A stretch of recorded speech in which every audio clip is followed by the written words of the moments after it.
राज्याच्या काही भागात मागील 2 दिवसांपासून जोरदार पाऊस पडतोय।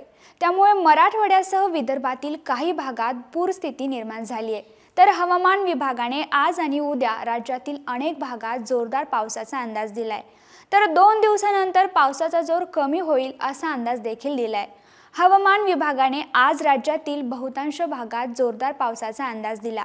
मराठवाड्यातील 6 जिल्ह्यांमध्ये पावसाचा जोर अधिक आहे।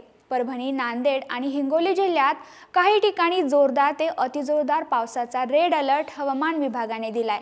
तर छत्रपती संभाजीनगर, जालना आणि बीड जिल्ह्यात काही ठिकाणी जोरदार ते अतिजोरदार पावसाचा ऑरेंज अलर्ट हवामान विभागाने दिलाय।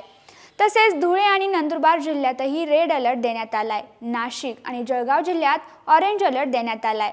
विदर्भातील अकोला आणि यवतमाळ जिल्ह्यात ऑरेंज अलर्ट आणि उरलेल्या 9 जिल्ह्यांमध्ये येलो अलर्ट हवामान विभागाने दिलाय। मध्य महाराष्ट्रातील सर्व जिल्ह्यांमध्ये काही ठिकाणी जोरदार पावसाचा येलो अलर्ट हवामान विभागाने दिला आहे। तर कोकणातील सर्व जिल्ह्यांमध्येही काही ठिकाणी जोरदार सरी पडतील असा अंदाज देखील हवामान विभागाने दिलाय। उद्या म्हणजेच मंगळवारी आणि बुधवारी विदर्भातील सर्व जिल्ह्यांमध्ये काही ठिकाणी जोरदार पावसाचा येलो अलर्ट हवामान विभागाने दिलाय।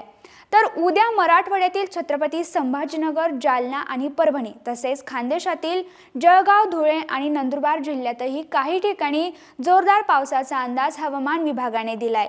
मराठवाड्यातील इतर जिल्हे आणि मध्य महाराष्ट्रातील पुणे, सातारा, नाशिक, नगर आणि सोलापूर जिल्ह्यातही काही ठिकाणी जोरदार पावसाचा अंदाज व्यक्त करण्यात आलाय।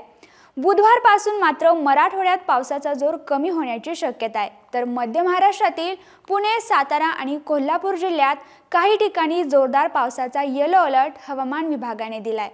गुरुवारी विदर्भ आणि मराठवाड्यात पावसाची उघडीप राहण्याचा अंदाज आहे। तर कोकण आणि मध्य महाराष्ट्रातील घाटमाथ्यावर जोरदार पावसाचा अंदाज हवामान विभागाने वर्तविला आहे।